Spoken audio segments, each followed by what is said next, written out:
At an exclusive Beverly Hills charity gala, a wealthy heir made the mistake of insulting Sharon Osbourne's cancer battle. What happened next proved that behind the Prince of Darkness lived a man whose love for his wife could move mountains and silence an entire room of Hollywood elite. The Crystal Ballroom at the Beverly Hills Hotel sparkled with more than just its famous chandeliers on that October evening in 2015. Hollywood's elite had gathered for the annual Children's Cancer Research fundraiser, their designer gowns and tuxedos creating a sea of sophistication beneath the ornate ceiling. Among the early arrivals were Ozzy and Sharon Osbourne, both looking magnificent in formal attire. Sharon wore a stunning deep purple gown that complemented her silver hair perfectly, while Ozzy, in a perfectly tailored black tuxedo, looked every inch the distinguished gentleman, a stark contrast to his usual casual style. The couple had been through hell together over their decades-long marriage. His battles with addiction, her health scares, the challenges of raising children in the spotlight, and the constant pressures of fame. Through it all, their love had not only endured but grown deeper, seasoned by shared trials and unwavering support. Sharon had been feeling particularly good that evening, her health stable following her successful treatment for colon cancer. She was genuinely enjoying the opportunity to support a cause that had become deeply personal to their family. Throughout the evening, she circulated the ballroom with passion and purpose, sharing statistics about childhood cancer research and the urgent need for continued funding. Her advocacy was evident in every word. Several guests had already increased their planned donations after speaking with her. Ozzy provided his characteristic dry humor and surprisingly insightful comments about supporting medical research, drawing on their own experiences with health challenges. Despite his reputation as rock's wild man, those who knew him understood his sharp intelligence and deep compassion.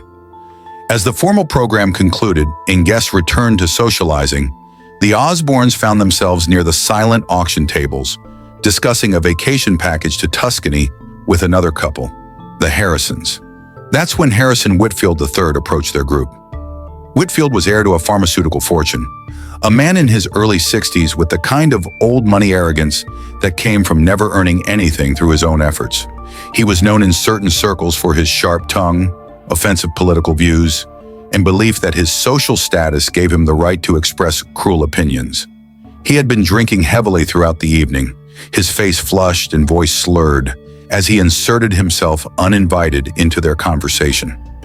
He harbored a long-standing dislike for the Osbournes, particularly Sharon, whom he viewed as representing everything wrong with modern celebrity culture. "Well, well," Whitfield said loudly enough to draw attention from nearby guests, his voice carrying particular venom. "If it isn't Hollywood's favorite circus act, still playing dress-up with the grown-ups."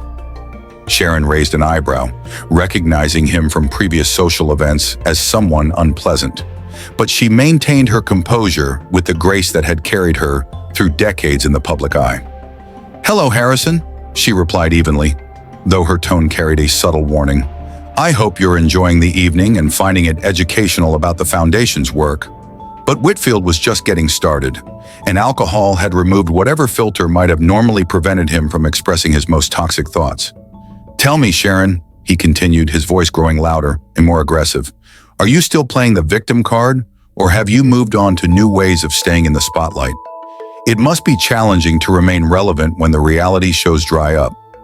The comment hit like a slap, but it was only the beginning. Sharon's face went pale, but she maintained her dignity. "I beg your pardon," she said quietly, though her voice carried an edge. Emboldened by alcohol and his own superiority complex, Whitfield pressed forward with his assault. "Oh, come now. We all know how this works in your world," he said with a sneer. "Cancer becomes your brand, your way of staying relevant when the cameras stop rolling. Very convenient timing, wouldn't you say? Just when your career needed a boost, along comes a sympathetic illness to generate headlines." The words hung in the air like poison. Several guests audibly gasped at the sheer callousness of his attack. Sharon stood frozen, not from fear, but from the audacity of someone attacking her health battles so publicly. But if Whitfield thought he was dealing with Sharon alone, he had made a serious miscalculation.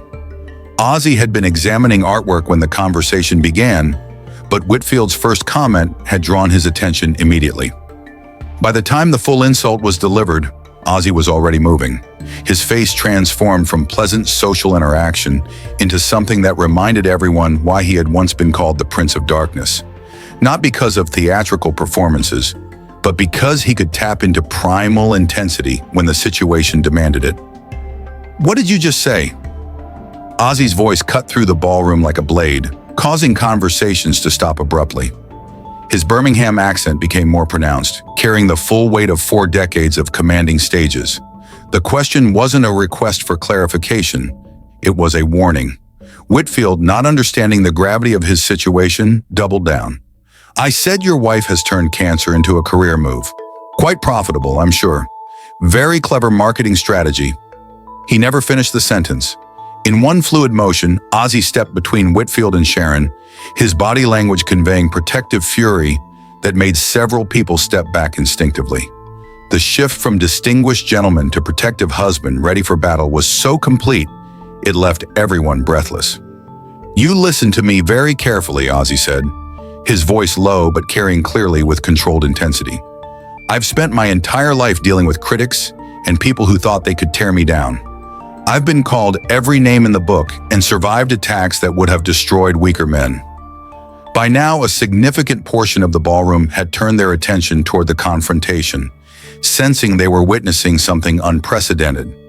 "But you," Ozzy continued, his voice rising but maintaining perfect control, "you just made the biggest mistake of your pathetic existence. You just attacked my wife, the woman who saved my life more times than I can count. The woman who stood by me when I was at my absolute worst. The woman who fought cancer with more courage and grace than you've shown in your entire privileged existence." Ozzy continued, his voice gaining strength. "The woman who turned her suffering into a way to help others. Who uses her experience to give hope to families going through hell. Who raises money for research that might save children's lives." The moral authority in his voice was undeniable, backed by genuine experience and deep conviction. "Sharon doesn't use her cancer for attention," Ozzy declared, taking a step closer to Whitfield. "She uses her experience to help other people facing the same battle. She raises money for research, provides support for families, and gives hope to people who might otherwise give up." His voice was now carrying throughout the ballroom, channeling decades of performing experience into this passionate defense. "And you," he continued, pointing directly at Whitfield, "you have the unbelievable arrogance to stand here at a charity event for cancer research and attack someone who has done more to help cancer patients than you could accomplish in 10 lifetimes of your meaningless existence." Whitfield's face had gone from flushed with alcohol to pale with realization. He had not only insulted Sharon, but done so in front of people who were now witnessing his character being systematically dismantled. "Let me make something crystal clear," Ozzy said, his voice carrying the command presence that had made him a legendary performer. "Sharon Osbourne is the strongest, most compassionate, most genuine person in this room. She's faced death without flinching. She's raised children, managed careers, built businesses, and helped countless people." He paused before delivering the most memorable part of his defense. "You, on the other hand, are nothing but a coward with inherited money and no character whatsoever. You attack people fighting real battles while you've never faced a genuine challenge in your entitled life. Your presence here tonight is an insult to everyone who actually cares about helping others." The silence was profound and complete.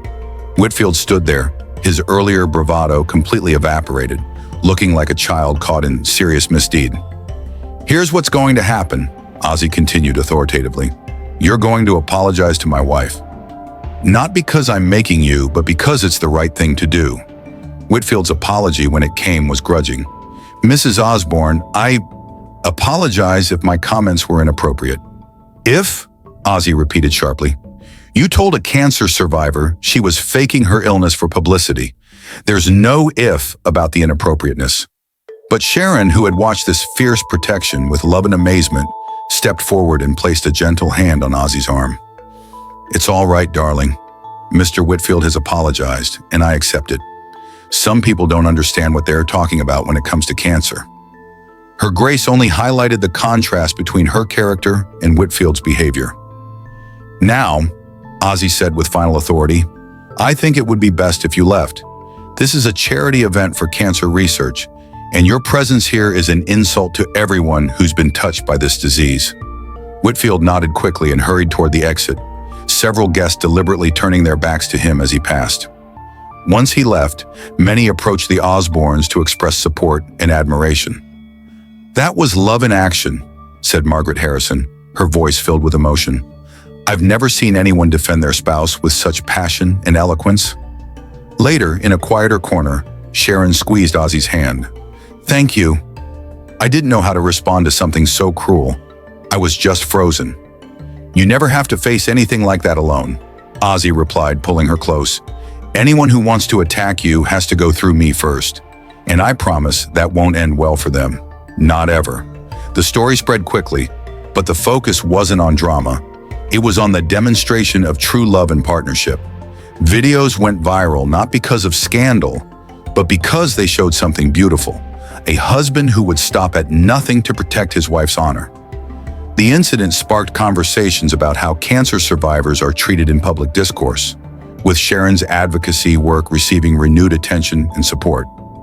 Whitfield found himself persona non grata at social events throughout Beverly Hills. His company distanced itself from his comments, and charitable organizations quietly removed him from their boards. The charity gala raised more money than ever before in its history, partly due to renewed attention, and partly because people were inspired by the example of genuine commitment they had witnessed.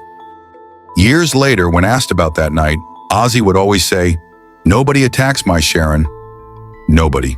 She's been through enough battles for one lifetime, and she's won every single one with more class and courage than anyone has a right to expect. My job is to make sure she never has to fight alone."